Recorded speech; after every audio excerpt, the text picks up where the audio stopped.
Oke, silakan.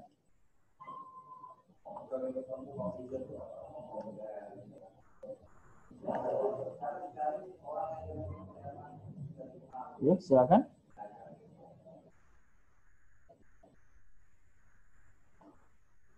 Halo?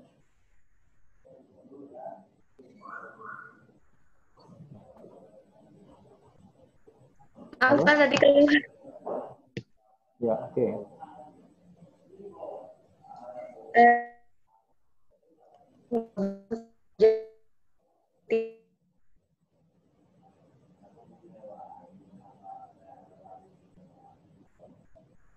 Kok kurang jelas ya? Halo, Sofi? Agak putus-putus ya, Sofi ya?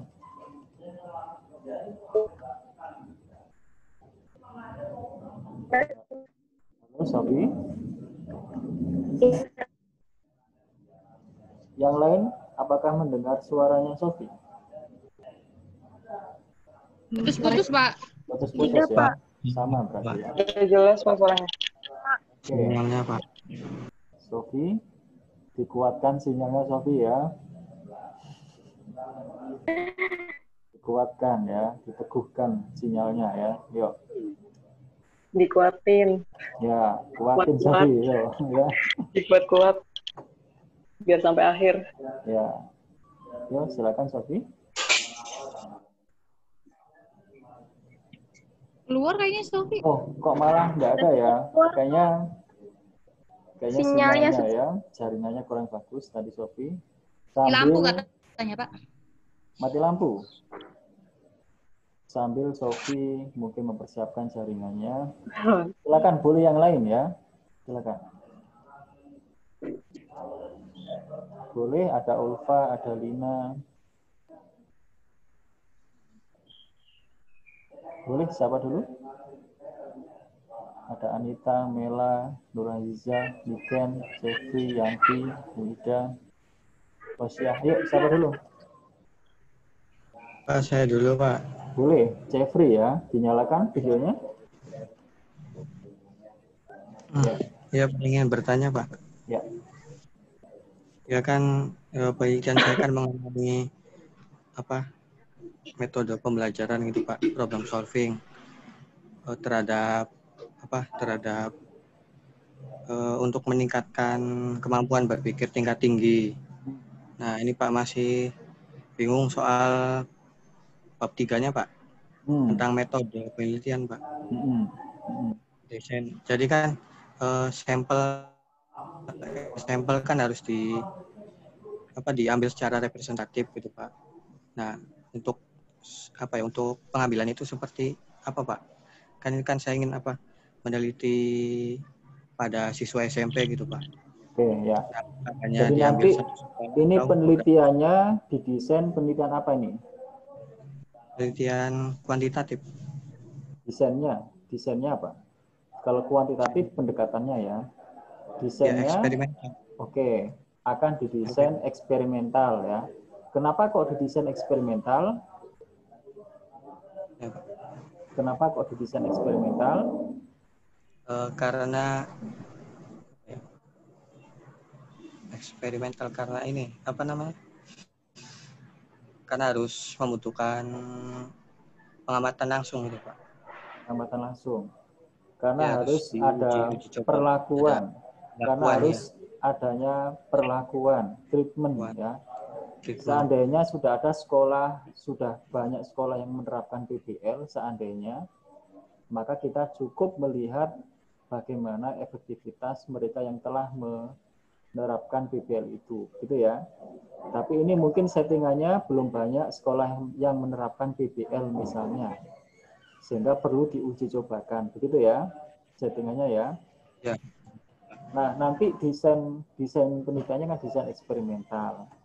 Nanti eksperimennya menggunakan desain apa? Mau satu kelompok, mau dua kelompok, mau tiga kelompok, ataukah yang lain? Mau dua kelompok? Kalau dua kelompok aja Pak. Dua kelompok. Jadi, Oke. Kelompok satu nanti dia akan diberi treatment berupa pembelajaran matematika menggunakan PBL, begitu ya? Iya. Nah, kelompok satunya lagi, dia diajar dengan materi matematika yang sama, tapi menggunakan metode yang berbeda. Yaitu sebagai pembanding, nanti mereka yang diajar menggunakan metode yang biasanya sebelumnya. Sebutlah metode konvensional. Kan begitu ya? Iya, Pak. Nah, nanti akan dibandingkan apakah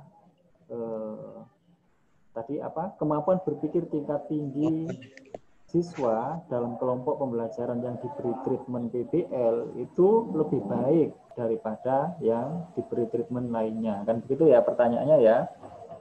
Iya, Pak. Oke, ya. Jadi ini desainnya desain eksperimental dengan menggunakan desain kontrol grup desain. Ada kelas kontrolnya, begitu ya? Iya, kelas Oke, kontrol. pertanyaannya Jeffrey adalah bagaimana memilih subjek uji cobanya. Jadi kalau penelitian kita itu eksperimental, biasanya kita menyebut sampelnya itu sebagai subjek uji coba ya. Bagaimana cara kita memilih subjek uji cobanya itu? Kan gitu ya Jeffrey ya? Nah, Iya, Pak. Jeffrey nanti butuh 2 kelompok orang atau 2 kelompok siswa. Nah, bagaimana cara mencari atau menentukan 2 kelompok itu? Jadi prinsipnya dalam penelitian eksperimental, memilih subjek uji coba itu diusahakan sebisa mungkin 2 kelompok itu setara, begitu ya. Setara itu memiliki kemampuan awal yang hampir sama. Ya. Kalau kemampuan yang dimaksud adalah kemampuan berpikir tingkat tinggi, maka upayakanlah 2 kelompok orang itu sekiranya kemampuan awalnya, kemampuan berpikir tingkat tingginya pada awal itu sebelum diberi perlakuan itu sama, setara. Diusahakan begitu, ya. Terus kemudian variabel-variabel yang lainnya juga diusahakan sama. Jadi variabel-variabel lainnya itu misalnya status ekonomi, kemudian fasilitas pembelajaran di kelasnya, itu diusahakan sama. Yang membedakan hanya metode nanti. Ya. Kenapa kita mengusahakan variabel-variabel lainnya itu sama? Supaya nanti kita cukup kuat untuk mengatakan bahwa apa yang terjadi di akhir nanti itu adalah semata-mata karena treatment yang diberikan, bukan karena variabel-variabel yang lain. Nah, begitu ya. Nah, jadi nanti Jeffrey perlu menceritakan bagaimana proses menentukan atau memilih 2 kelompok itu. Yang diharapkan adalah 2 kelompok orang yang setara. Misalkan di sebuah sekolah itu ada 8 kelas, misalnya. 8 kelas itu misalnya ada kelas-kelas unggulan, ada kelas-kelas medium, ada kelas-kelas terbelakang, misalnya, tertinggal. Maka kalau kita mau ngambil 2 untuk sebagai percobaan, ambillah 2 itu adalah 2 kelas yang setara. Mungkin sama-sama terbelakang, mungkin sama-sama medium, atau mungkin sama-sama kelompok unggulan. Nah, begitu ya, jadi ya. Iya, Pak. Oke, jadi nanti cara memilih sampelnya sebagai subjek uji cobanya begitu. Memilih 2 kelompok setara. Nah, bagaimana jika kita tidak bisa memastikan bahwa 2 kelompok itu betul-betul setara? Maka cara yang ditempuh oleh peneliti adalah dengan ada pretest sebelum perlakuan itu. Ya, jadi setiap kelompok itu dikasih pretest, di tes awal, jadi ada pretest, lalu diberi treatment, baru setelah itu ada post test, kan begitu ya. Lalu yang dibandingkan itu bukan semata-mata post testnya, tetapi adalah perubahan yang terjadi itu dari pre ke post itu loh, kenaikannya. Jadi yang dibandingkan itu kenaikannya itu nanti. Jadi apakah kenaikan yang terjadi di kelas A itu lebih bagus daripada kenaikan yang terjadi di kelas B. Nah, begitu ya dalam penelitiannya nanti. Jadi yang dibandingkan bukan post testnya, tapi kenaikannya. Atau istilah lainnya biasa disebut dengan gain. Ya, gain. Selisih antara post dengan pre itu. Nah, jadi kalau kita nggak bisa memastikan bahwa berangkatnya itu sama persis, maka yang dibandingkan adalah gain-nya. peningkatannya itu, deltanya itu. Nah, begitu Jeffrey ya. Ya Pak. Ya, silakan dilanjut ya. Ini Pak, mau nanya lagi Pak. Ya. Kan itu kan berdasarkan pretest dan post test. Kalau sama bagaimana Pak? Jadi kalau sama hasil pretestnya dan post testnya itu soalnya sama apanya Pak? Atau dibuat berbeda? Soalnya gitu. Oke, good. Ini pertanyaan bagus. Jadi ya. mengajarkan soalnya. Oke, good. Jadi apakah butir-butir soal pada pretest dan post-test itu sebaiknya sama ataukah sebaiknya berbeda? Begitu ya pertanyaannya ya. Iya Pak. Oke.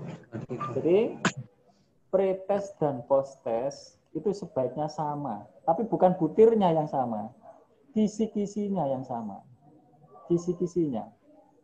Kisi-kisinya itu dia ngetes apa saja, itu sama. Tetapi butir-butir soalnya beda. Redaksinya berbeda, ya. Konteksnya dibuat berbeda. Tapi sebenarnya itu mengukur hal yang sama. Ya. Jadi kisi-kisinya sama, tapi butir soalnya dibuat berbeda. Jadi intinya mengukur hal yang sama sebenarnya. Tidak boleh sama persis redaksinya ternyata sama, bla bla, itu nggak boleh. Ya. Tapi sebenarnya itu mengukur hal yang sama. Nah, begitu ya Jeffrey ya. Terima kasih Pak. Ya. Di belakang Jeffrey ada siapa? Setelah Jeffrey. Ya, Pak. Lina, mau nanya Lina? Terima kasih Pak. Ya, sama-sama Jeffrey ya. Siapa setelah Jeffrey? Iya, Pak, saya mau nanya. Ya, boleh. Lina ya. Ya. Kedengar, Pak? Oh, jelas. Sudah terdengar, jelas. Ya, baik. Saya mau nanya mengenai bab 3, Pak. Kemarin saya sempat sudah kirim filenya ke Bapak yang penelitian saya yang mengenai cooperative learning, yang TTS. Cooperative itu. Learning. Iya. Yang TTW tak? Iya, yang kemarin. TTW? Iya, Pak, iya benar. Saya, iya, TPS.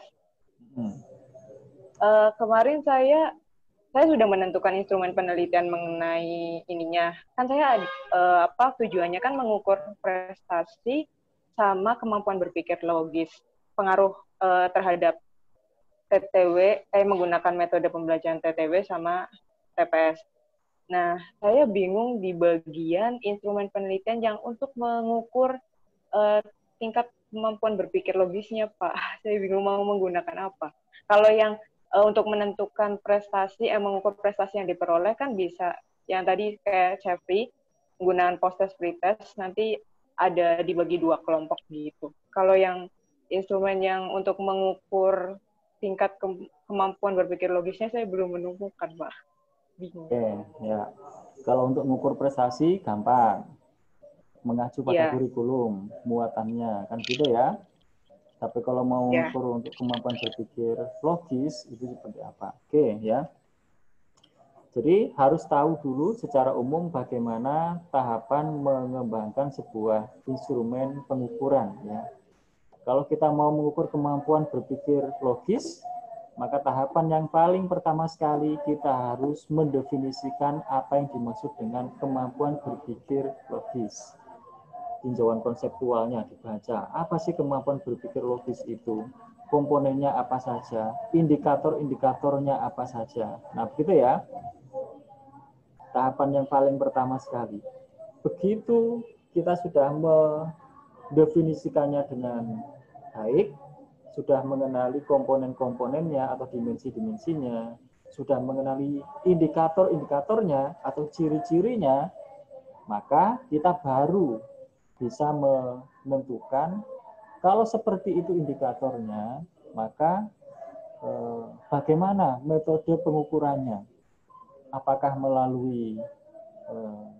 bisa melalui tes atau non-tes, dan begitu ya. Ada tes, ada non-tes. Ya. Jadi, ini tepatnya tes. Kalau tes lebih tepatnya pakai tes apa? Jadi tes itu jenisnya banyak, macamnya banyak. Nanti stimulusnya itu berupa pertanyaan ataukah pernyataan, kan gitu. Oh, berupa pertanyaan. Nanti pertanyaannya seperti apa? Kalau bertanya pertanyaan seperti apa, maka kita harus mengacu pada apa tadi yang mau kita ukur. Ya. Indikator-indikator dari kemampuan berpikir logis tadi itu apa saja, maka pertanyaan kita harus mengacu pada indikator-indikator itu. Nah, setelah itu responnya nanti mau dibuat pilihan ganda ataukah jawaban terbuka. Nah, itu kan pilihan-pilihan ya.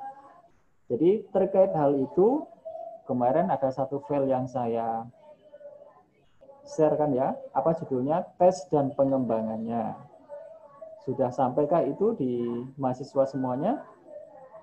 Ada juga file saya yang berjudul skala dan pengembangannya. Sudah sampai file itu? Sudah dibaca? Saya share-nya melalui PJ masing-masing ya. Ya, Pak. Sudah kan? Ya. Nah, oke. Mungkin dari situ bisa melihat contoh ya. Saya di situ kan membuat contoh bagaimana misalnya mengukur tingkat kecanduan internet seseorang. Maka saya harus mendefinisikan dulu apa sih kecanduan internet itu. Apa indikator atau ciri-ciri orang kecanduan internet. Maka dari indikator itulah saya mengembangkan pertanyaan-pertanyaannya atau pernyataan-pernyataannya. Nah, begitu ya. Nah, kapan kita harus mengembangkan sendiri, kapan kita cukup menggunakan instrumen yang telah ada. Jadi kalau misalnya sudah ada orang yang mengembangkan instrumen untuk mengukur kemampuan berpikir logis, dan itu bisa kita gunakan, maka kita tidak perlu mengembangkannya sendiri. Tapi cukup mengatakan untuk mengukur kemampuan berpikir logis akan digunakan instrumen bla bla bla yang telah dikembangkan oleh bla bla bla bla bla. Berarti kita tidak mengembangkannya sendiri, ya. Tapi kalau belum ada, belum tersedia, maka kita memang harus mengembangkannya sendiri dengan tahapan-tahapan yang tadi itu, ya, yang tadi itu. Nah, begitu ya, Lina ya. Halo, Lina. Iya, Pak. Tapi saya masih bingung, maksudnya kalau mengembangkan diri berarti melalui lembaga lain gitu, Pak. Ke lembaga psikologi gitu. Oh, ya. Jadi, mengembangkan tes itu tahapannya banyak. Salah satunya, begitu draft itu berhasil kita buat, maka kemudian itu kita ajukan ke ahli. Kalau tes kita itu tes kaitannya dengan tes psikologi, maka divalidasi oleh ahli psikologi, ahli pengukuran, ahli bidang pendidikan. Kan begitu ya. Kalau sudah oke atau sudah valid, baru kita uji cobakan ke lapangan untuk melihat apakah butir-butir yang kita buat ini dia memiliki daya beda yang baik, ya, memiliki tingkat kesukaran yang ideal, dan seterusnya. Nah, begitu ya. Tapi kemarin saya sempat lihat-lihat jurnal yang penelitiannya hampir mirip sama saya, Pak. Mereka menggunakan ini, Pak, untuk mengukur tingkat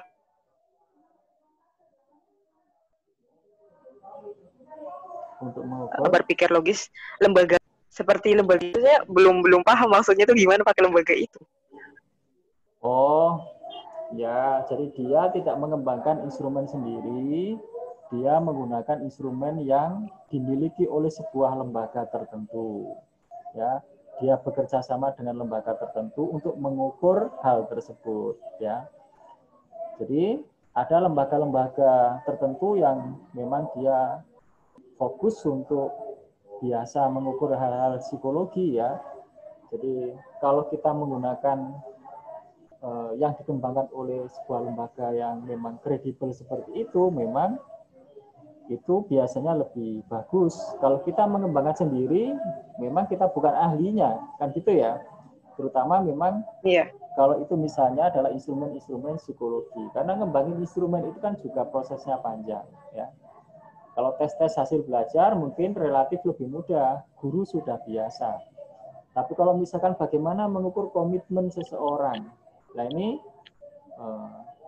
prosesnya kayak tadi itu ya, mulai dari definisinya, indikator-indikatornya, lalu nanti divalidasi oleh ahlinya, ahli di bidang itu ya, dan seterusnya.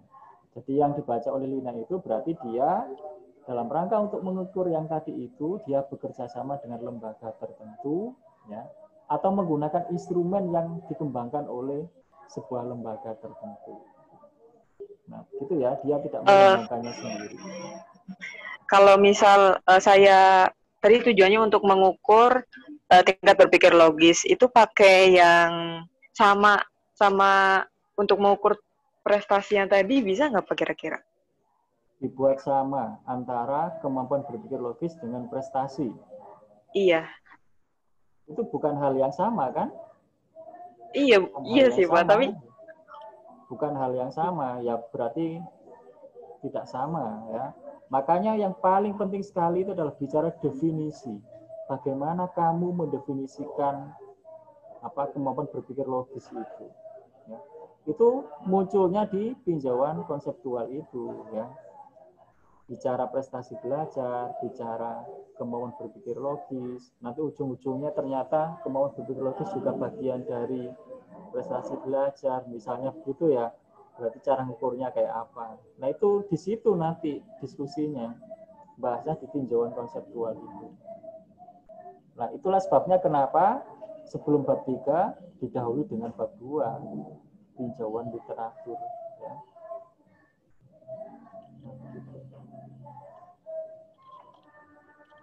Nah, pasti kayaknya masih banyak pertanyaan sebenarnya itu ya. Banyak banget. Ya, dan memang itu proses belajar namanya. Ya. Terus kalau nggak pakai lembaga, terus pakai apa Pak? Kalau lembaga kan agak ini kan Pak. Misal kalau ini sendiri, kalau misal tadi kan yang untuk mengukur prestasi kan kita pakai tes aja, tes berpedoman pada kisi-kisi yang telah dibuat. Terus kalau itu yang untuk mengukur tingkat logika, kenapa? Iya berpikir logis kalau logika. Kalau tanpa menggunakan lembaga lain, gimana Pak? Nggak masalah, mengembangkan sendiri. Kakak tingkatnya banyak yang mengembangkan kemampuan berpikir logis. Jadi dia mengembangkan instrumen untuk mengukur kemampuan berpikir logis. Dia mengembangkan instrumen untuk mengukur hasil belajar. Tahapannya kayak tadi itu, banyak kok kakak tingkatnya. Kalau kemampuan berpikir logis mah masih umum ya, bukan ini ya. Baik Pak, nanti coba saya baca yang tadi itu, tes dan pengembangannya, skala dan pengembangannya. Bagaimana sih ngembangin instrumen itu, ngembangin tes itu kayak apa sih? Ngembangin skala itu. Iya, saya nggak tahu, bingung. Nah itu kan ada contoh, sudah dibaca belum? Belum, baru di-download. Nah itu masalahnya ya. Dibaca dulu. Iya Pak, ya. Saya juga kemarin masih revisi dari Bapak belum. Ya. Duh. Masih jalan Pak, on progress. Ya, itu sebabnya saya perpanjang ya. Karena saya tahu Pak, iya, prosesnya pasti lama ya. Iya Pak, berpikirnya tuh kemana-mana. Dan jangan dikira nanti setelah tanggal 10 nggak ada revisi lagi. Sebagiannya akan saya kembalikan untuk diperbaiki kembali ya. Baru di tahap yang akhir baik, nanti Pak. Seminar proposal presentasi 7-10 menit. Bisakah kita memaparkan tulisan kita itu dengan waktu 7-10 menit? Nah, itu nanti di sesi yang terakhir ya. Setelah itu baru nilainya dimunculkan. Ya. Iya, Pak. Nah, itu ya. Cukup ya, Lina ya? Iya, Pak, cukup. Terima kasih banyak, Pak. Nah, setelah Lina, masih adakah? Halo? Ini yang lain? Mau nanya, Pak. Boleh. Ulfa Laila. Mau nanya, Pak. Ulfa Laila Dewi. Ya, silakan. Oh, Ulfa dulu sebentar. Oh, iya. Oh, siapa dulu? Siapa dulu? Enggak, Ulfa dulu aja, Pak. Boleh, ya. Tukaran. Pak mau nanya ini Pak, yang masih bab 2 tuh masih bingung sama yang tinjauan ini teorinya Pak. Tinjauan teorinya. Oke. Kan kata Bapak tuh apa teorinya itu kan kayak nyangkutin sama teori pembelajaran gitu ya Pak ya? Karena kan riset kita tentang pendidikan kan. Iya, Pasti misal teori-teorinya tidak akan keluar dari teori-teori pembelajaran. iya Pak, misalkan kan UFA pakai model pembelajaran discovery learning-nya Pak. Kan di situ kan ada sangkutannya juga sama teori behavioristik Pak. Kan ada stimulus gitu ya Pak ya. Kan di teori behavioristik tuh ada kayak kelemahannya ya Pak. Tapi kelemahannya tuh nggak masuk ke itu Pak, model pembelajaran discovery learning tuh Pak. Jadi gimana? Coba ceritakan dengan bingkai teori behavioristik untuk menceritakan kaitan antara discovery learning dengan prestasi itu. Gimana ceritanya? Iya, kaitannya tuh kayak dalam penerapan model discovery learning itu kan pertama itu kan langkahnya itu apa adanya stimulus ya Pak? Oke, stimulus. Stimulus. Jadi ya di behavioristik juga kan emang itu di situ kan ada stimulus juga ya Pak. Stimulusnya itu Kalau kayak discovery learning itu kayak apa proses pembelajarannya? kayak kayak siswa tuh menemukan sendiri gitu Pak, kayak itu tuh. Jadi dalam pembelajarannya bagaimana stimulus yang diberikan oleh guru itu bagaimana? Stimulusnya tuh kayak model ngasih pertanyaan-pertanyaan gitu tuh Pak, supaya siswa tuh kayak mau berinteraksi gitu tuh Pak. Jadi nanti kayak mau pasti diajak Ulfa kan harus membaca discovery learning itu kayak apa ya, prakteknya ya. Jadi nanti intinya kan penemuan ya. Mereka para siswa itu digiring untuk kemudian bisa menemukan, kan gitu ya. Jadi pasti dimulai dari stimulus yang diberikan oleh guru. Nah, stimulusnya itu berupa apa nanti? Jadi pertanyaankah, penugasankah, atau proyekkah? Yang proyek itu kemudian meminta siswa untuk bereksperimen, bla bla bla bla bla, menganalisis sampai akhirnya kemudian mereka menemukan, ya, menemukan. Nah, apakah begitu ya? Nah, lalu sekarang ceritakan tentang teori yang tadi disebutkan itu ya, behavioristik itu. Ada stimulus, ada respon itu ya. Gimana ceritanya? Jadi iya masih belum paham itu Pak, makanya kan ujung-ujungnya Ulfa itu kan akan mengatakan bahwa dengan discovery learning itu akan berpotensi berhasil pembelajarannya itu. Tadi judulnya gimana? Penerapan metode discovery learning untuk meningkatkan keaktifan siswa. Keaktifan, kan begitu ya? Belajar siswa. Oke, jadi Y-nya itu variabel bebasnya, variabel terikatnya adalah keaktifan belajar siswa. X-nya adalah pembelajaran menggunakan discovery atau discovery learning. Ya, nanti desain penelitian eksperimental, ya kan? Iya. Ya, oke. Nah, sekarang bagaimana menjelaskannya bahwa kalau discovery learning itu diterapkan, maka akan memicu atau meningkatkan keaktifan belajar siswa. Itu narasinya bagaimana? Dan gunakanlah teori tertentu untuk membantu menarasikan itu. Nah, itu maksudnya ya. Oh iya Pak. Nah, gimana? Coba teori behavioristik tadi gimana? Gunakan itu untuk menjelaskan itu, yang tadi itu, kaitan antar konsep. Jadi ingat kembali bahwa teori itu adalah piranti yang menjelaskan keterkaitan antar konsep. Tadi kan ada dua konsep tuh. Konsep tentang discovery learning dan konsep tentang keaktifan. Nah, bagaimana menjelaskan hubungan keduanya itu dengan menggunakan apa? Teori tadi itu. Nah, coba. Itu yang diminta. Masih bingung makanya Pak. Nah, itu yang diminta. Jangan-jangan Ulfa menunjuk teori yang tadi itu belum punya alasannya. Iya Pak, makanya masih bingung. Takutnya Padahal teorinya alurnya seharusnya berangkat dari kebutuhan untuk meningkatkan keaktifan. Keaktifan itu bisa tumbuh karena apa sih? Akhirnya kita membaca teori-teori. Oh, menurut teori ini bahwa keaktifan itu bisa sebenarnya keaktifan itu adalah sebuah respon. Padahal respon itu adalah bergantung bagaimana stimulusnya. Wah, ini adalah kata teori behavioristik, stimulus respon. Ya, berarti dengan berpegangan pada teori stimulus respon ini, behavioristik ini, saya bisa menawarkan discovery. Karena discovery ini memungkinkan siswa untuk bla bla bla bla bla bla bla. Iya Pak, ada gambaran Itu Pak. tuh maksudnya ya. Maksudnya begitu. Ya. Harusnya alurnya itu begitu. Jadi jangan buru-buru mengusulkan atau mengajukan discovery learning padahal belum tahu apa alasannya. Pijakan teorinya yang dipegangi itu apa. Nah, begitu ya. Ya, Pak. Terbayang ya? Iya, terbayang, Pak. Masih ada lagi nggak? Kayaknya cukup ya. Cukup, Ulfa? Ya, cukup, Pak. Makasih banyak, Pak.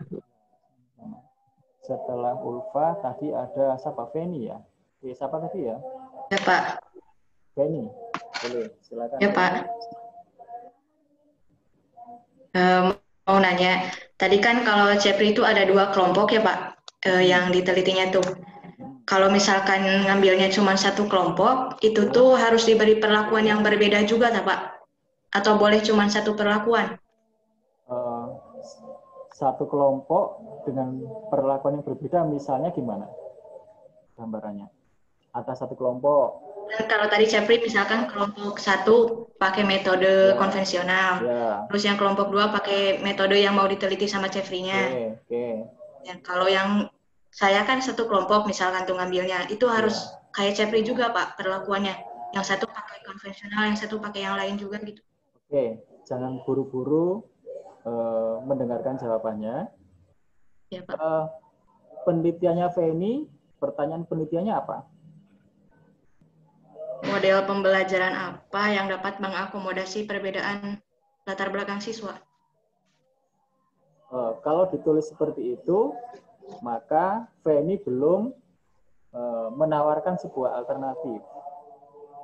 Ya, Pak. Ya kan?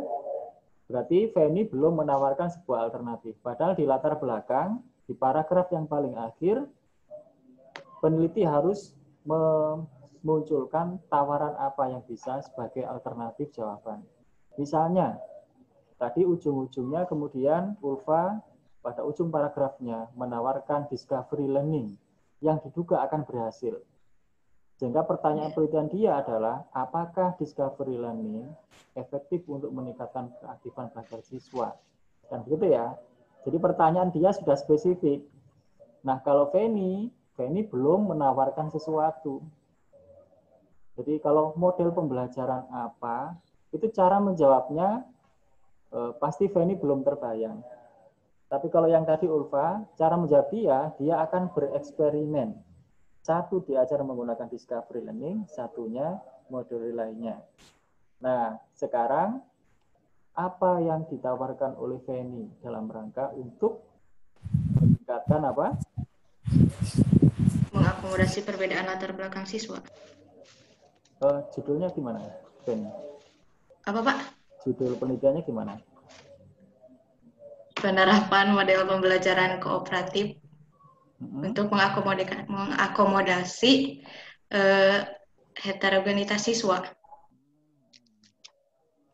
Coba diceritakan latar belakangnya singkat saja. Diceritakan singkat saja. Kenapa kok kemudian muncul judul ini ya?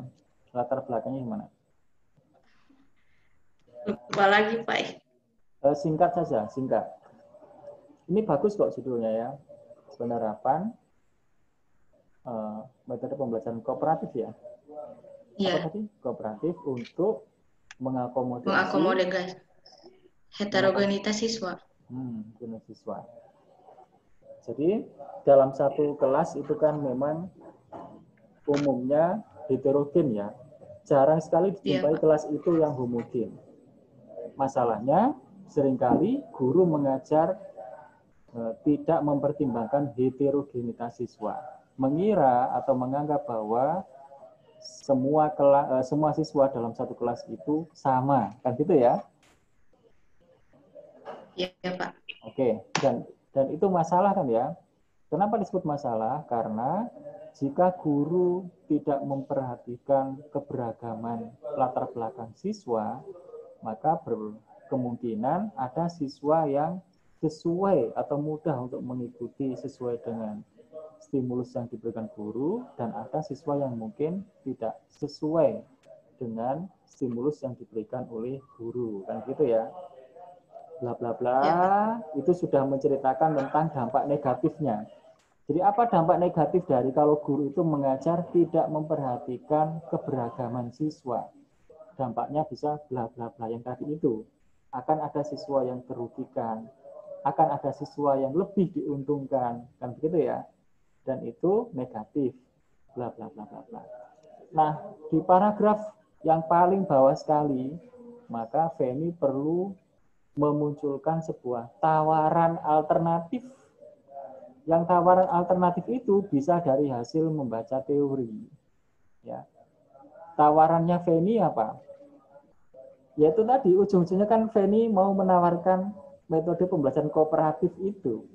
Model. Betul nggak? Kooperatif. Itu harus muncul di latar belakangnya itu. Iya, Pak. Ya, di paragraf paling akhir ya. Jadi kalau siswa itu beragam ya, ada yang berangkatnya dari 0, ada yang dari 1, ada yang sudah 3, ada yang sudah 4, ada yang sudah 5. Sebenarnya kalau itu dioptimalkan ya, maka bisa berpotensi nanti menghasilkan atau memberi hasil belajar yang baik. Contohnya, jadi kalau atau saya balik dulu, jika guru tidak menganggap perbedaan-perbedaan tadi yang ada itu ya, jadi yang pinter ya terus pinter, yang ketinggalan juga akan ketinggalan. Dan kalau misalnya stimulus yang diberikan oleh guru adalah justru tidak mengajak untuk siswa itu satu sama lain saling berkomunikasi, saling bekerja sama. Anak-anak silakan dikerjakan masing-masing, tidak boleh bekerja sama. Kita sering mendengarkan guru yang mengatakan begitu ya. Nah, itu kan berarti tidak mendorong anak-anak untuk berkooperasi. Itu kan kooperatif ya. Tadi yang dibicarakan oleh Feni kan metode pembelajaran kooperatif ya. Jadi intinya nanti ujung-ujungnya Feni itu menawarkan, maka pembelajaran yang berpotensi bisa berhasil untuk mengakomodasi keberagaman siswa adalah pembelajaran kooperatif. Karena dengan pembelajaran kooperatif, maka nanti mendorong siswa untuk saling bla bla bla bla bla. Yang kuat akan bla bla bla, yang lemah akan bla bla bla, sehingga pembelajaran berpotensi. Hanya mengatakan berpotensi ya, berpotensi berhasil. Namun belum diketahui ya apakah dugaan itu benar begitu ya. Jadi misalnya juga karena belum banyak sekolah yang menerapkan pembelajaran kooperatif, sehingga kemudian perlu dilakukan sebuah uji coba pembelajaran kooperatif. Nah, nanti tawaran tentang metode kooperatif itu sudah muncul di latar belakang bagian paling akhir itu. Kan di template itu ada tulisan warna merah, di bagian latar belakang, paragraf penutupnya itu kan itu. Saya meminta itu kan, tawaran alternatif. Betul nggak, Feni? Iya, Pak. Nah, sehingga nanti pertanyaan penelitiannya sudah spesifik. Apakah penerapan metode pembelajaran kooperatif dapat meningkatkan apa tadi? Dapat mengakomodasi perbedaan latar belakang siswa. Oke, ya. Jadi indikator dapat mengakomodasi kan berarti nanti hasil belajarnya bagus ya.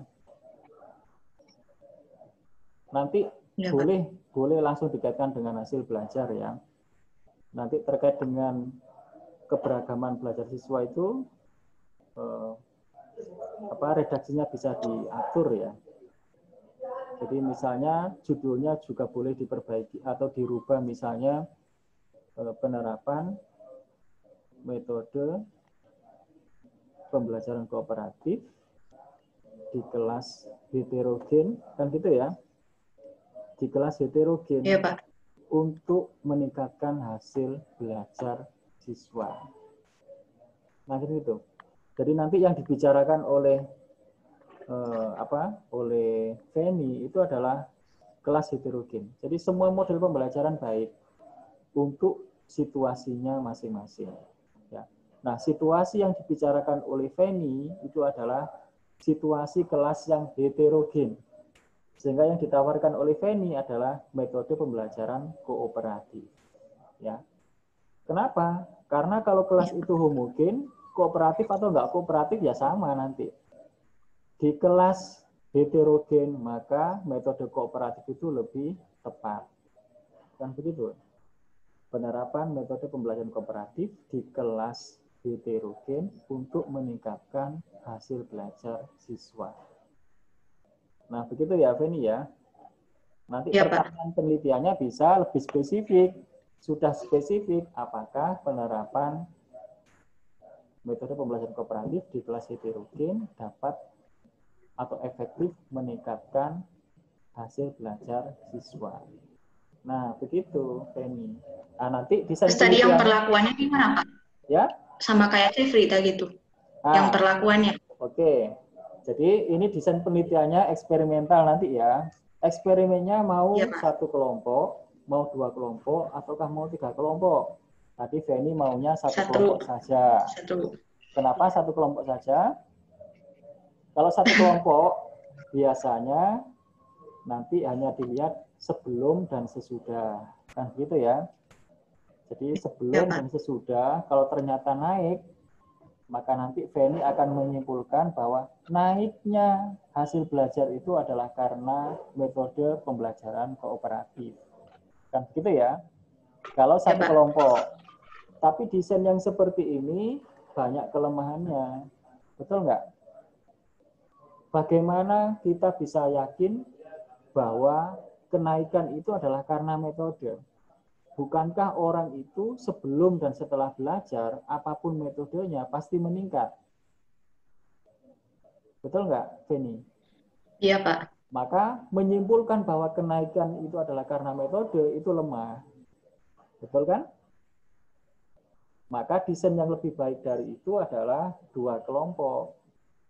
Ya, satu diajar menggunakan metode kooperatif, yang satunya lagi tidak kooperatif, ya, nafsi-nafsi, ya, sendiri-sendiri.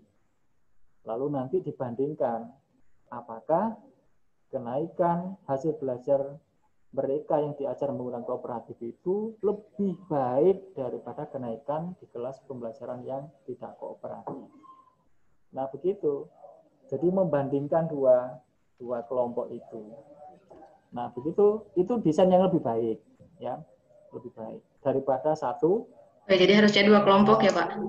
Sebenarnya nggak harus sih, ini pilihan ya. Tapi desain yang 2 kelompok itu lebih baik daripada yang 1 kelompok. Nah, begitu ya, Feni ya. Halo, Feni? Iya, Pak. Ya. Cukup? Mau nanya lagi, Pak? Ya, ya. Kan tadi di judulnya ada kata heterogenitas ya, Pak? Di kelas heterogen. Terus, ya, di tinjauan konseptualnya itu kan saya baca-baca literaturnya itu cuma sedikit gitu mengenai heterogenitasnya itu. Tentang heterogenitasnya. Oke, yang paling utama kan kalau didominasi sama pendapat sendiri boleh nggak sih, Pak? Atau harus ganti lagi katanya? Sebenarnya nggak perlu ya tentang heterogenitas itu ya. Maksudnya itu bukan konsep yang paling penting. Jadi konsep yang paling penting adalah apa? Pembelajaran kooperatif. Itu satu, itu yang paling penting ya. Kemudian kalau mau ditambahkan dengan terkait tadi keberagaman siswa atau di Google ya, perbedaan individu. Ya, perbedaan individu. Itu kan kaitannya dengan perbedaan individu, bahwa antar individu itu banyak sekali perbedaan-perbedaan, ya. Jadi itu secara tidak langsung sebenarnya bicara tentang heterogenitas tadi itu. Jadi konsep yang paling utama adalah pembelajaran kooperatif, yang kedua adalah hasil belajar ya, hasil belajar ya, hasil belajar. Lalu kalau mau ditambah yang ketiga adalah perbedaan, ya, perbedaan ini. Bahasa Inggrisnya itu adalah individual different, ya. Banyak itu referensinya banyak. Oke, makasih Pak. Ya, sama-sama. Teorinya apa nanti? Teorinya humanisme bukan sih Pak? Nah, itu nanti silakan Feni mengeksplor ya, banyak ya yang bisa diakses. Oke, good. Yang jelas sudah semakin mengerti ya. Ya Pak. Oke, siapa di belakang Feni? Aku Pak. Siapa? Royhatul Jana. Royhatul Jana. Oke, Royhatul. Mau nanya Pak. Ya. Mau nanya yang tinjauan teori. Nanti dulu. Kan saya pakainya tinjauan teorinya itu dari taksonomi Bloom ya Pak, mengenai nilai hasil belajar siswa tuh. Tapi yang disoroti kan itu kan kalau Bloom kan ada afektif, kognitif, sama psikomotorik. Nah, saya hanya apa ya? Saya lupa ya, Royhatul Jana ya. Itu yang apa sih? Peningkatan nilai hasil belajar tidak diikuti dengan tingkat kemampuan siswa pada masa pembelajaran daring pandemi COVID-19. Ya. Terus? Ya. Jadi itu pas uang di teorinya tuh yang disorot itu cuma kognitifnya aja karena yang berkaitan dengan nilai siswanya, Pak. Terus kan kata Bapak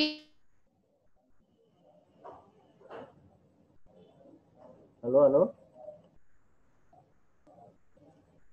Halo, Royhatul. Terputus ya?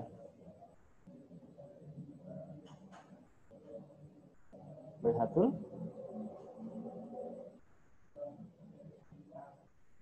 Sepertinya terputus ya. Pak Budi mau nanya bentar, Pak. Oh ya. Sambil menunggu Royhatul bergabung kembali. Ya, boleh. Silakan. Untuk penentuan judul itu boleh akhir-akhiran, nggak apa-apa kan, Pak? Bagus. Memang begitu seharusnya. Judul itu setelah isinya dibuat. Iya, Pak. Maksudnya bisa masih tentatif untuk sementara kalau di awal ya. Nanti bisa disesuaikan setelah clear apa tujuan penelitiannya, ya, apa desainnya. Jadi setelah tujuan penelitiannya clear, baru kita bisa nulis judul. Ya. Berarti nggak apa-apa ya, Pak? Oh, nggak apa-apa. Jadi nanti juga bisa berkembang. Waktu diuji, ternyata disarankan judul yang tepat bukan ini sebenarnya. Cara ngasih judulnya. Ya. Jadi, baik Pak, terima kasih Pak. Tentatif ya, nanti bisa disesuaikan ya dengan isinya ya. Royhatul sudah Pak. Terima kasih Pak. Ya Pak, maaf tadi keputus. Oh ya. Ya, jadi kan di taksonomi Bloom itu mengatakan bahwa setelah siswa belajar itu dia mempunyai kemampuan untuk memahami konsep, terus memiliki kemampuan untuk mengaplikasikan konsep-konsep yang telah diberikan, dan menyimpulkannya, Pak. Nah, sedangkan pas di pandemi ini nih, saya menghubungkannya tuh karena, namun pada pembelajaran dari masa pandemi COVID-19, banyak siswa yang tidak memperoleh hal tersebut gitu, Pak. Karena berbagai faktor, diantaranya sistem pembelajaran yang mendadak berubah dari luring menjadi daring, terus banyaknya pihak-pihak yang belum siap dari segi pengajar, fasilitas, dan lain sebagainya yang menjadikan pembelajaran itu tidak efektif. Apa gitu aja? Apa masih harus dipanjangin lagi? Apa gimana, Pak? Sebenarnya yang utama kan Royhatul itu ingin mengkaitkan atau menjelaskan kaitan antara kemampuan yang tertulis dengan kemampuan yang ditunjukkan. Kan begitu ya? Iya. Jadi kemampuan yang tertulis dengan kemampuan yang ditunjukkan. Ya. Nah, bagaimana menjelaskan itu? Jadi idealnya antara yang tertulis dengan yang ditunjukkan itu sama, idealnya. Gitu ya. Nah, kira-kira apa yang bisa merusak antara kemampuan yang tertulis dengan kemampuan yang ditunjukkan? Itu teori apa yang kira-kira bisa menjelaskan itu? Lalu kaitkan dengan begini ya, dalam pembelajaran daring, apa yang hilang? Apa yang hilang dari kalau pembelajaran itu tidak tatap muka? Atau gini, apa yang tidak bisa digantikan oleh pembelajaran daring? Ya, Pak. Nah, apa itu? Apa? Jadi sebenarnya yang menjadi, nanti boleh begini ya, boleh menyinggung tentang pembelajaran otentik ya. Authentic learning. Ya, authentic learning. Jadi ini berkaitan ya, berkaitan. Jadi authentic learning. Nanti bisa untuk menjelaskan itu ya. Jadi pembelajaran yang baik kan salah satunya adalah otentik. Otentik itu banyak maknanya, banyak indikatornya ya. Ya. Jadi apa yang dipertanyakan oleh Roy Hatul itu kan karena itu berarti tidak otentik ya. Jadi angka yang tertulis pada raport itu berarti tidak otentik. Tidak otentik. Iya, Pak. Nah, arti nah, begitu ya. Ya, betul ya. Iya, Pak. Ya. Nah, intinya begitu nanti dalam mengkaitkan, pokoknya di teori itu menjelaskan bagaimana kaitan antara konsep-konsep yang kita bicarakan itu ya, Pak. dengan bantuan teori-teori yang ada. Ya, teori apa yang mau dipegangi, tulis di situ. Ya. Ya, Pak. Mau nanya lagi, Pak, soal bab 3-nya. Kan kalau ini kan pakainya metodenya wawancara ya, Pak? Ya, ini nanti kualitatif ya. Iya, kualitatif deskriptif. Iya, pakainya wawancara. Terus kan ini kan perlu maksudnya di situnya tuh ditulis, namun saya menggunakan data sekunder dari sekolah untuk sebagai bukti bahwa 2 semester terakhir untuk sebagai bukti kenaikan pas semester yang itu, Pak. Jadi saya nanti minta data dari sekolah untuk membandingkannya. Jadi ditulisnya gitu aja, Pak? Ya, itu kan data yang dijadikan sebagai pintu masuk ya. Lalu kita telusuri menggunakan, lalu kita dalami menggunakan wawancara mendalam. Ya. Ya. Oke, gitu aja, Pak. Makasih. Oke, ya, mantap. Masih adakah? Atau cukup ya? Cukup? Halo? 1, 2, 3. Cukup? Masih ada? Masih? Mau nanya. Oke, Yanti Komalasari. Ya. Mau latar belakang sama pertanyaan dulu. Jika latar belakangnya seperti ini, Pak, kan seharusnya seorang siswa memiliki motivasi belajar, tetapi Pak itu banyak siswa yang memiliki motivasi banyak siswa juga yang tidak tahu tentang dampak dari motivasi belajar terhadap hasil prestasi belajar matematika. Nah, jika pertanyaannya, apakah motivasi belajar memiliki dampak terhadap prestasi belajar matematika? Itu agak nyambung nggak, Pak? Ya, oke. Mungkin yang pertama sekali saya ingin memastikan bahwa pendidikan ini relevan, penting ya. Apa pertanyaannya? Ya, jadi begini ya. Riset tentang pentingnya motivasi dalam pembelajaran kan memang sudah sangat banyak ya.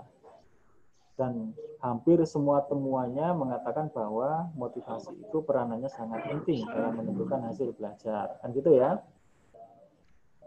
Nah, apa alasan Yanti Komalasari kemudian menelitinya itu lagi?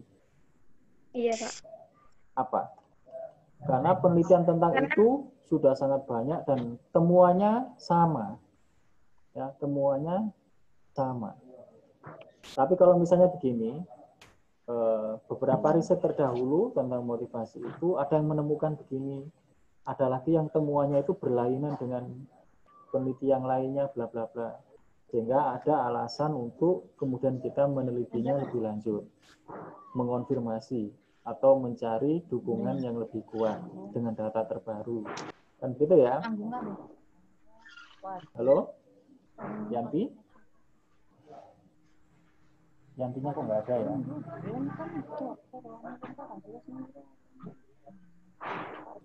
Halo, Yantinya kemana, Yanti? Iya, Pak. Suaranya agak kecil. Nah, jadi itu ya, Yanti ya. Kalau misal gimana? Berarti ini harus ditambahin kayak variabelnya. Misal kalau Yanti ngambil jika apa ya? Aduh, lupa. Jadi intinya begini kalau ya. Intinya begini. Ya. Jangan asal kita ingin tahu lalu kita menelitinya. Jangan-jangan sudah banyak pengetahuan, temuan tentang itu ya.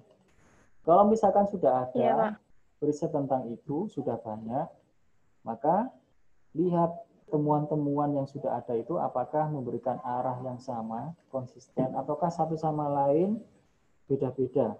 Ada perbedaan temuan-temuan yang kemudian mendorong peneliti lanjutannya untuk menelitinya lebih lanjut.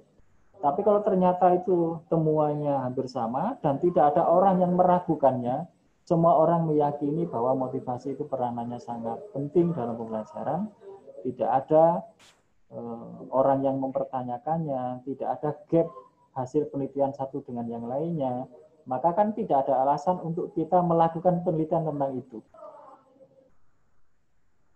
Ya. Nah, maksudnya gitu ya. Jadi, Pak. Memang bagian yang paling awal sekali dulu kita belajar kenali masalah itu tahapan yang paling penting ya. Yang kemarin tugas 1 itu ya, tugas 1. Ya. Nah, jadi mungkin nanti temukan sisi yang memang belum banyak dikaji oleh orang ya, atau yang perlu diteliti lebih lanjut ya.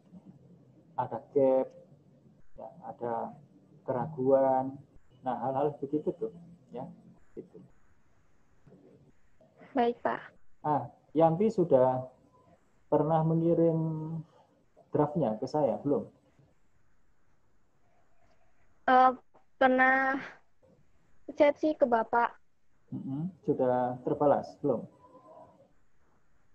Belum. Menunjukkan tulisan latar belakang, bukan? Bukan. Bukan. Latar belakang sudah ditulis? Tentang judul sama permasalahan. Latar belakang sudah ditulis? Sudah ditulis. Sudah ditulis ya. Sekarang sudah sampai sudah mana? Sudah ditulis, Pak. Sekarang sudah mana? Udah nyampe udah nyampe bab 2. Bab 2 ya. Halo. Batas pengumpulan tugas ini kan nanti tanggal 10 ya. Hari apa itu? Ya. Hari Kamis ya. Kamis Wage ya. Iya. Ya. Berarti 2 hari lagi ya. 2 hari lagi. Iya, Pak. Nah, oke.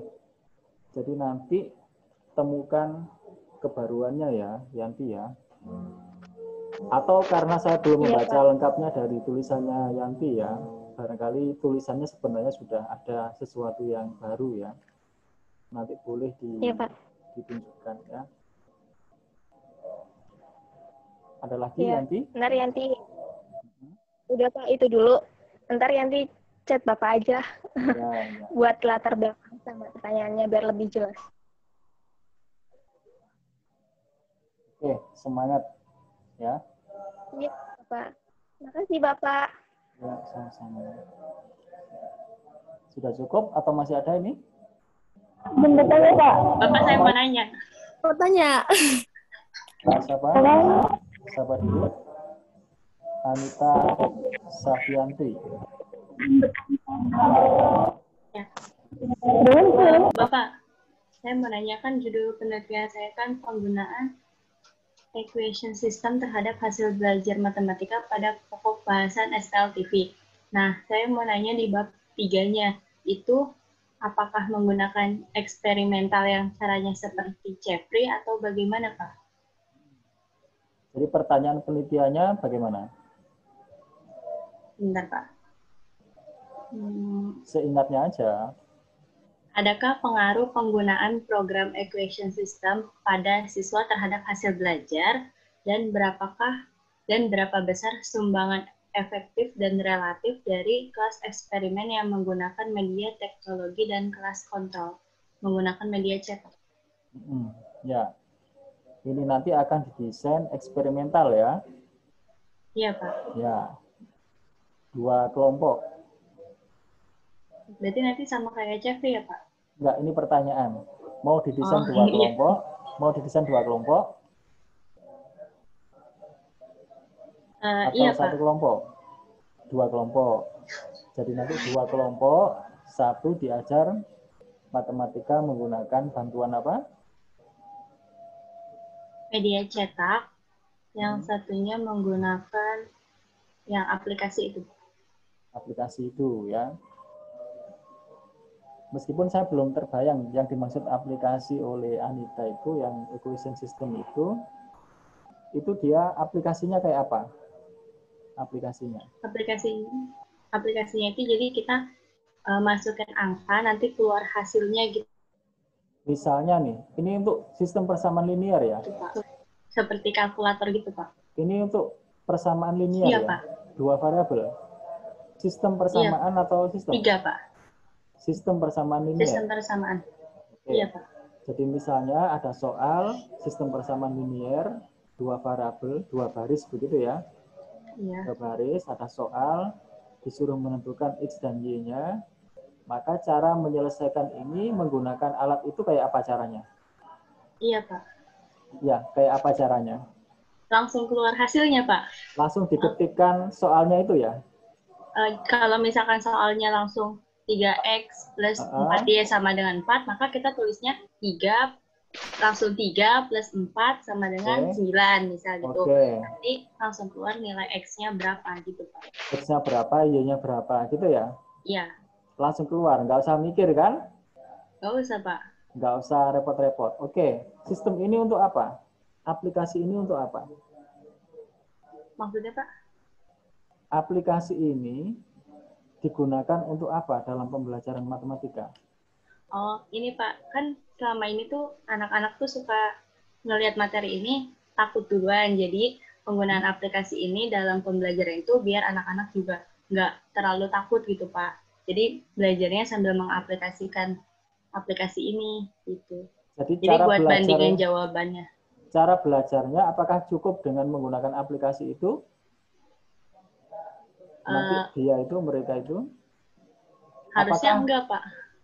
Loh, enggak. Maka saya tanya ini. Harusnya atau enggak? Harusnya enggak atau enggak? Enggak, Pak.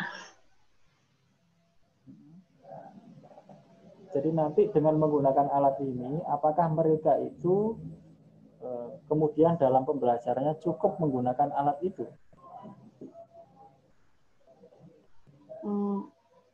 Iya, Pak. Kalau misalkan ngeliat dari judulnya, iya. Oh, itu yang kemarin saya khawatirkan. Pada saat Anita konsultasi melalui WA itu ya, saya khawatirnya begitu. Makanya kan saya tanya ya kemarin itu. Jadi, pembelajaran matematika yang seperti ini kan tidak disarankan. Jadi, matematika itu akan kehilangan ruhnya kalau pembelajarannya caranya begitu. Jadi mereka tidak usah diajak berpikir, tidak usah diajak bernalar, Tidak usah repot-repot, langsung soalnya diketikkan di situ, langsung keluar jawabannya. Ini bukan pembelajaran matematika kalau seperti itu. Jadi pembelajaran tidak menyarankan yang begitu. Karena sebenarnya pembelajaran matematika itu mengajarkan bernalar. Penalarannya itu yang penting sebenarnya. Penalarannya. Tapi aplikasi ini kan bisa digunakan untuk soal cerita kan Pak? Kan misalkan ada soal cerita.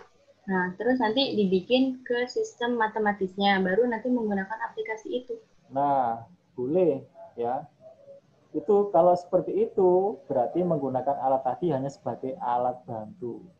Tadi kan sudah saya tanya di depan tadi, apakah mereka itu hanya diajari menggunakannya seperti itu, ataukah ini hanya sebagai alat bantu? Kalau hanya sebagai alat bantu, bolehlah. Bolehlah itu setelah mereka diajari bernalarnya. Dan kemudian soalnya, itu tidak soal yang siap sudah matematik, tetapi masih berupa cerita itu. Dia harus bisa menuliskan persamaan matematiknya. Baru nanti ngitungnya boleh menggunakan alat bantu. Kan begitu ya. Jadi kalau penggunaannya seperti itu, boleh. Ya, boleh. Itu tidak menghilangkan proses penalaran. Ya, penalaran. Nah, begitu ya. Maka nanti harus muncul di latar belakang, ini konteksnya apa? Konteksnya adalah alat bantu pembelajaran matematika pada pokok bahasan bla bla bla bla bla, ya. Jadi jangan sampai ceritanya kayak yang pertama tadi, jangan ya, nggak boleh yang begitu ya. Berarti nanti kelompok yang pertama, kelompok yang kedua diberi treatment yang berbeda ya. Satu nanti mereka, ini soalnya sama sih, soalnya dikemas bentuk soal cerita tadi itu ya. Tapi yang ini dalam pembelajarannya selalu mereka boleh atau diperkenankan untuk menggunakan aplikasi ini. Toh soalnya sebenarnya bukan soal yang sudah siap jadi tadi itu, tapi mereka harus menerjemahkan bla bla bla bla. Nah, begitu ya. Iya, Pak. Nah, oke, nanti desainnya desain eksperimental. Boleh satu kelompok, boleh dua kelompok, tapi dua kelompok lebih baik. Boleh juga 3 kelompok. 3 kelompok itu berarti kelompok 1 selalu diperkenankan untuk menggunakan alat bantu tadi. Kelompok yang kedua hanya diperkenankan sesekali atau jarang-jarang lah ya. Kadang-kadang diperkenankan, kadang-kadang tidak. Kelompok yang ketiga sama sekali tidak diperkenankan untuk menggunakan alat bantu itu. Lalu nanti dibandingkan dari ketiganya itu mana yang hasilnya terbaik. Nanti analisisnya menggunakan ANOVA, analisis varian, bukan uji T, ya, bukan uji T independen, tapi analisis varian. Contohnya bisa dilihat di file yang sudah saya share berjudul analisis data kuantitatif. Sudah dibaca belum? Belum, Pak. Wah, gimana ya? Kok iya, belum Pak. Ya? Ya. Kok belum ya? Jangan-jangan belum dibaca semua ya? Ada beberapa yang udah, Pak. Oke, coba yang sudah yang berjudul apa? Yang Lupa, sudah dibaca. Pak. Lupa. Oke. Iya, Pak. Harus dibaca ya. Cukup, Iya. Anita? Cukup, Pak. Cukup. Terima ya. kasih. Ya, sama-sama. Mungkin satu lagi yang terakhir ya. Halo, masih ada? Izin bertanya, Pak. Hosia. Oke, silakan. Ya, Pak. Kan waktu itu, izin bertanya ya, Pak. Waktu itu saya udah konsul ke Bapak mengenai latar belakang, judul, sama pertanyaan. Nah, lalu kan awal saya pengen ngeneliti kayak dampak pada siswa kelas 6 ketika lulus SD. Nah, pas di pelajaran matematika di masa pandemi gini nih, Pak. Nah, lalu kata Bapak udah ngeliat latar belakangnya dan menurut Bapak judulnya diganti ke dampak psikologis. Nah, itu tuh kalau... Saran ya? Iya, saran dari Bapak kan dampak psikologi siswa SDN 3 Kenanga gitu, Pak. Sekolahnya disebutin. Lalu kalau misalkan nama sekolahnya pengen dicantumi, maksudnya nama kelasnya kelas 6 aja gitu tuh, Pak. Saya tertujunya di kelas 6 sama berfokus pada pelajaran matematika saja. Apakah nanti di judulnya harus dicantumkan kelasnya sama pelajaran yang bakal saya teliti atau nggak perlu, Pak? Oh, tidak perlu ya. Tidak perlu. Oh, tidak perlu. Tidak perlu. Ya. Tidak perlu aja muncul pelajaran itu hanya disebut pelajaran matematika kan? Iya. Bukan pokok bahasan kan? Bukan. Kalau pokok bahasan nggak usah disebut ya. Tapi sebenarnya penelitian ini nanti agak bias kalau misalnya disebut mata pelajarannya ya. Toh sebenarnya yang pembelajaran daringnya kan bukan hanya mata pelajaran itu, begitu kan ya? Iya. Itu, tapi semua mata pelajaran. Sehingga kalau kita klaim dalam pembelajaran matematika secara daring, itu juga klaimnya klaim sepihak ya. Nanti orang lain juga bisa mengklaim untuk pelajaran bahasa Indonesia, pelajaran ini. Tapi sebenarnya dampaknya sama ya. Dampaknya sama. Artinya, kalaupun ini tidak disebut matematikanya, nggak ada masalah sebenarnya.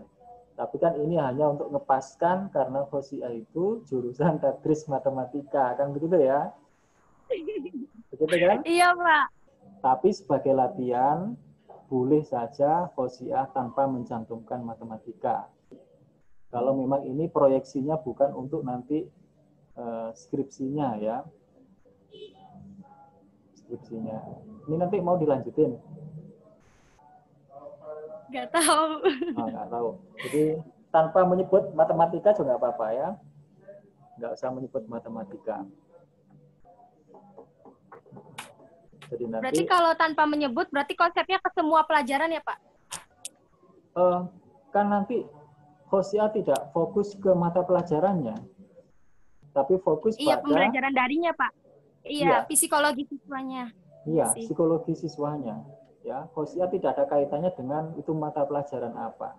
Tapi Khosia fokus pada bagaimana dampak psikologis siswa dalam pembelajaran daring itu. Berarti untuk latar belakang pas konsul ke Bapak udah benar kan, Pak? Saya lupa ya. Saya lupa.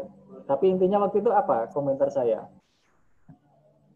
Menyarankan yang Bapak tadi, komentarnya iya. Ya, karena kalau dampak nanti maksudnya ke depan dia seperti apa masa depannya itu agak membutuhkan waktu yang lama cara ininya ya.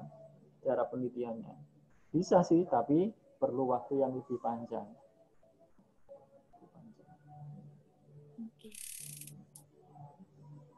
Nah, yang penting mengerti alurnya aja sekarang ya. Alurnya aja. Iya, Pak.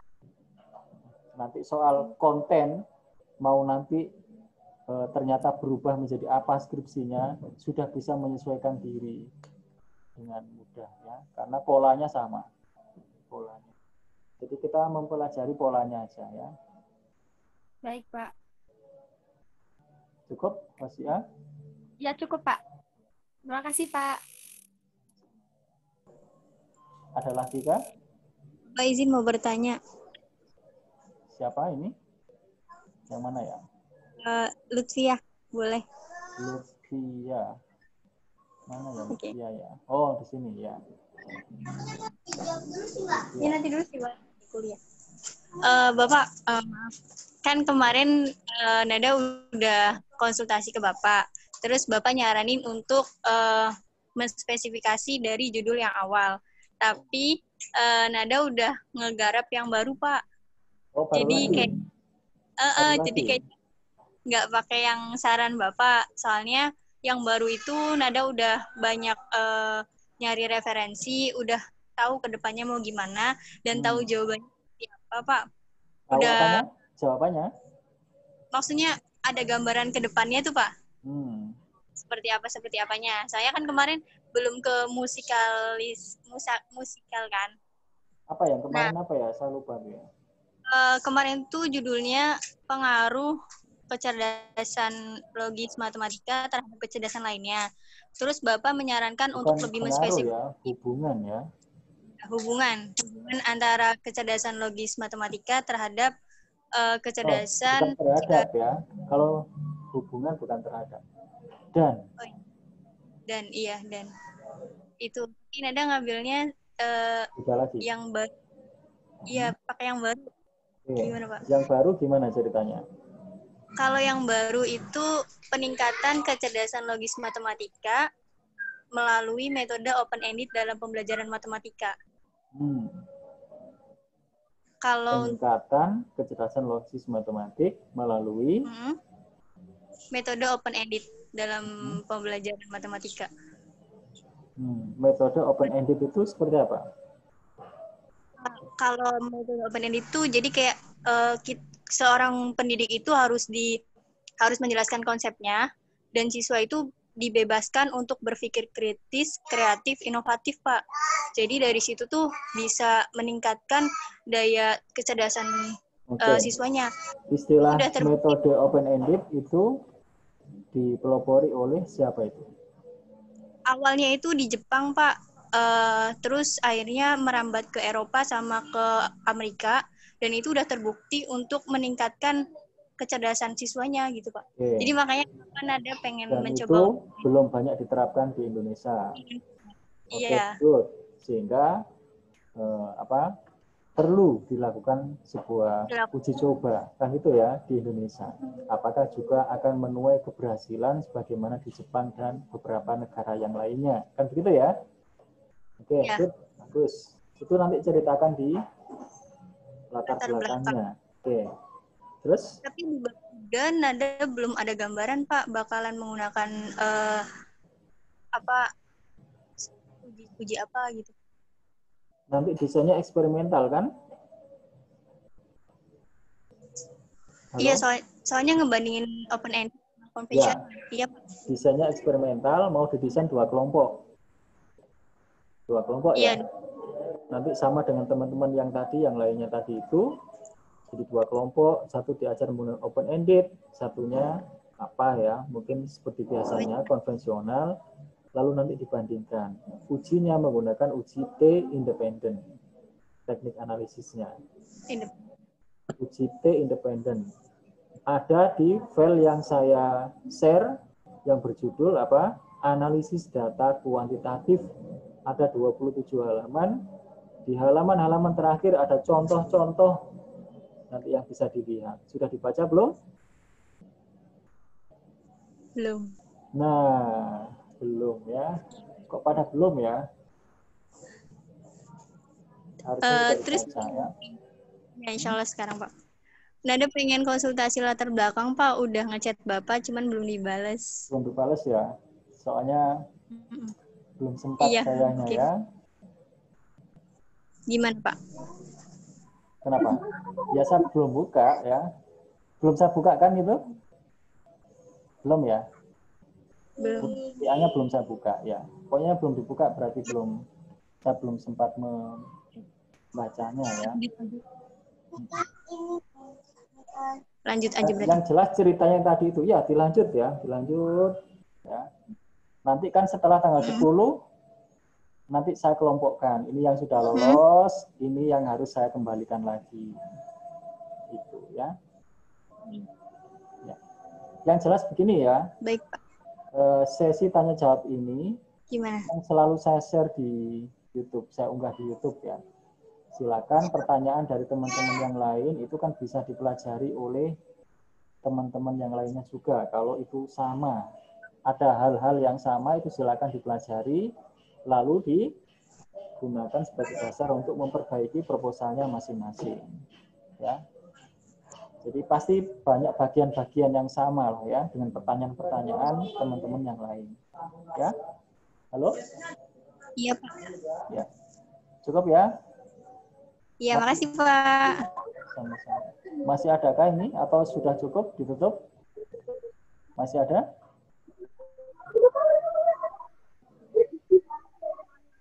Nur, tundungan. Nur Aziza. Siapa? Masih ada? 1, 2, 3, 4, 5. Enggak ada berarti ya. Ada?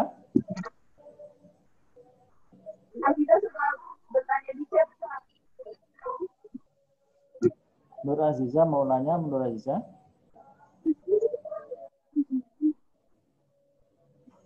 Cukup? Halo?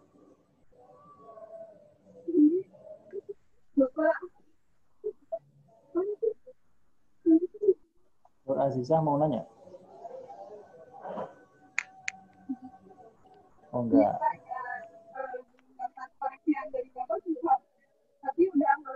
Udah enggak ada lagi, halo? Saya hitung sampai 4 aja ya. 1, 2, Pak, kedengeran, Jol. 3. Halo. Pak. Halo. Mau nanya. Nanya Pak. Siapa dulu? Masuk, tapi kecil banget. Siapa dulu? Siapa dulu, oi? Dibuka masker. Aku dengar dulu. Bapak, suaranya masuk nggak? Masuk. Iya Pak, kan saya belum dapat koreksian bab 1 dari Bapak. Cuman saya udah ngelanjutin ke bab selanjutnya. Nah, memang nggak harus menunggu masih itu takut, ya. Pak.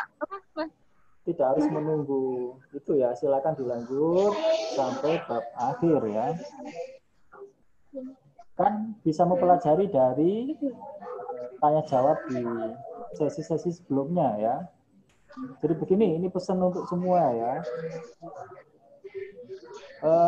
Yang belum terbalas kemarin ya, yang belum mendapat feedback, sebenarnya komentar-komentar di sesi pembimbingan itu bisa dijadikan sebagai ini ya, bahan ya untuk memperbaiki proposalnya masing-masing ya. Tidak harus menunggu latar belakang selesai ya, dapat feedback baru dilanjut, enggak ya, gitu ya. Coba saya ingin tahu proses penulisan proposalnya sudah sampai berapa bab? Sudah sampai bab 2? Sudah pasti ya. Bab 3? Sudah ya. Tinggal finishing, Pak. Sepertinya ini tinggal finishing ya. Tinggal finishing lah. Tinggal finishing, Pak. Iya. Pokoknya pesannya tidak perlu terlalu tebel. Ya. Saya tidak akan melihat seberapa tebel proposalnya, enggak. Ya. Tapi seberapa baik tulisannya. Ya. Ya, jadi Pak. nanti tipis, tapi kalau itu tulisan sendiri ya, dan muatannya sesuai instruksi ya, seperti yang tertulis di template-nya, nah itu saya lebih suka ya. Daripada tebel tapi nggak sesuai instruksi, enggak ya, akan saya kembalikan ya. Halo, cukup? Kayaknya Halo, Pak. Mau nanya ya, enggak? Siapa yang mau nanya? Katanya mau nanya, Mu. Cukup ya, halo ya, sudah jam. Mu Ida, ya? Pak. Mu Ida mana Mu Ida? Halo, Mu Ida mana? Iya, Pak. Oke, bisa halo, dinyalakan videonya Mu Ida? Itu gambarnya kucing ya. Oke. Iya. Mau IPA yang 3 tuh.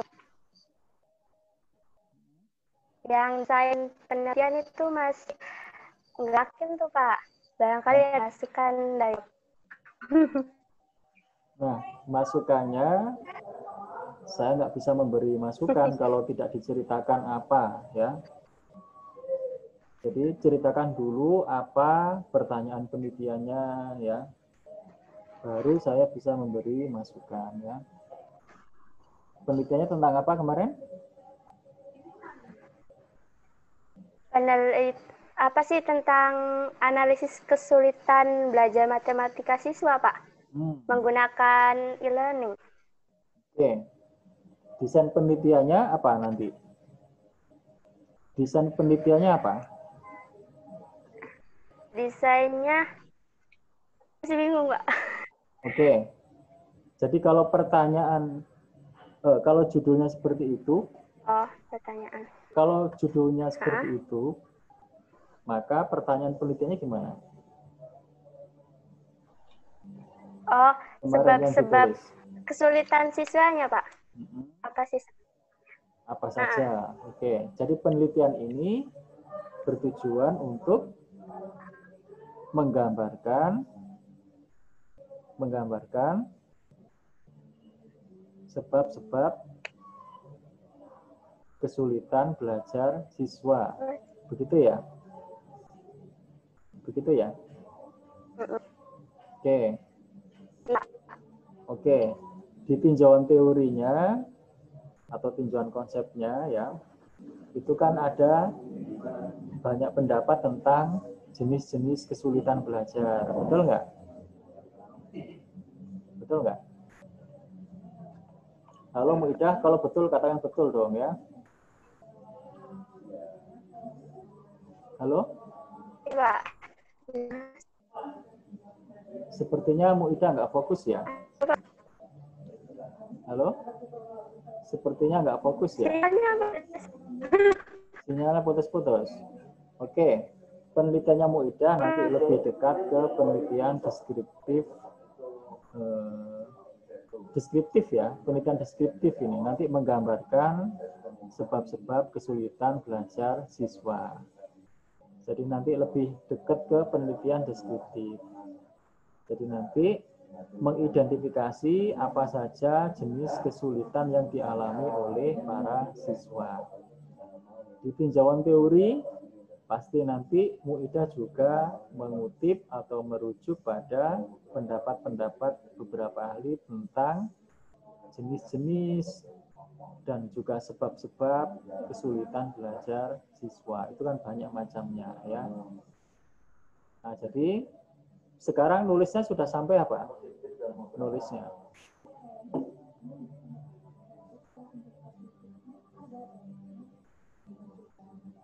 Mikrofonnya belum dibuka ya.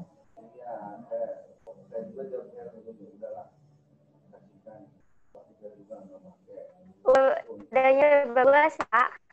Ya? Udah nyampe hasil penelitian. Sudah nyampe apa?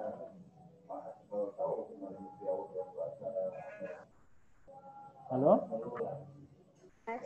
Sudah nyampe apa?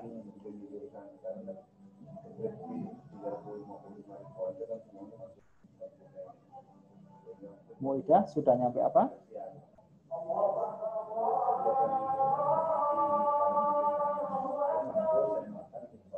Halo Muidah sudah nyampe apa?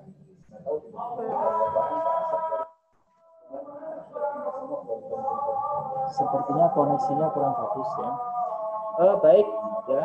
Jadi ini sudah 1,5 jam. 1,5 jam ya. Sekitar 1 jam sesuai dengan estimasi kita. Saya kira ini sudah cukup mewakili pertanyaan-pertanyaan dari teman-teman semuanya. Tentu ada bagian-bagian yang sama yang bisa dipelajari untuk memperbaiki proposalnya masing-masing ya.